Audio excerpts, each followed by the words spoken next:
Good morning, afternoon, evening, everyone. Today we're re-looking at one of the most serious geopolitical crises of this era.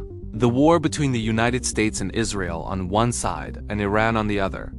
What began as military strikes in the Middle East has rapidly escalated into a conflict with major economic ripple effects across the world.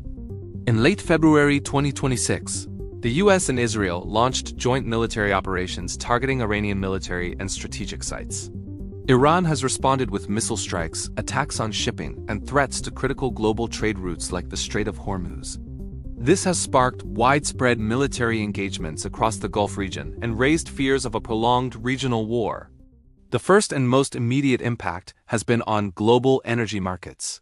The Middle East supplies a large portion of the world as crude oil and gas, and about 20% of this energy passes daily through the Strait of Hormuz, a strategic maritime choke point.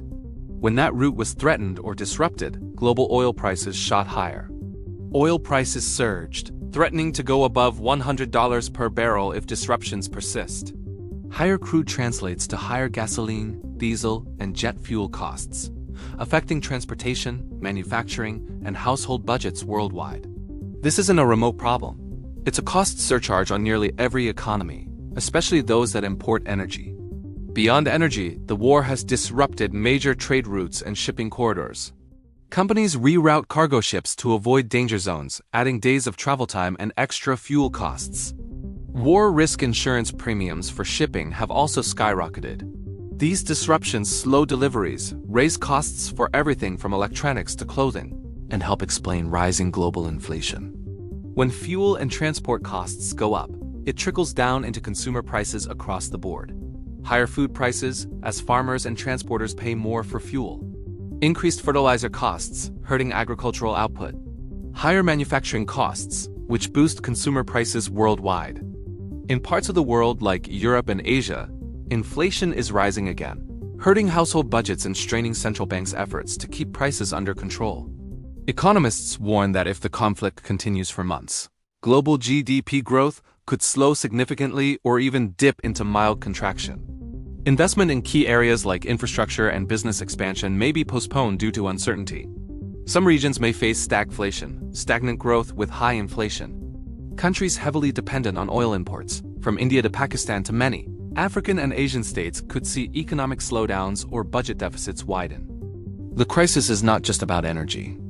Rising fertilizer and shipping costs contribute to food price spikes, threatening food security, especially in developing regions.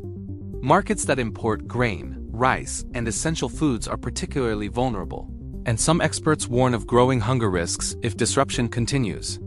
Another effect is global investment flight from uncertain markets. Nations and companies delay projects, investors seek safer assets, and emerging markets face higher financing costs. The conflict could also shift geopolitical alliances and economic patterns, possibly benefiting some energy exporters like Russia, which see prices higher for their oil and gas. In summary, the Middle East war has quickly become a global economic shock. Higher energy prices, disrupted trade routes, and rising inflation are affecting growth worldwide.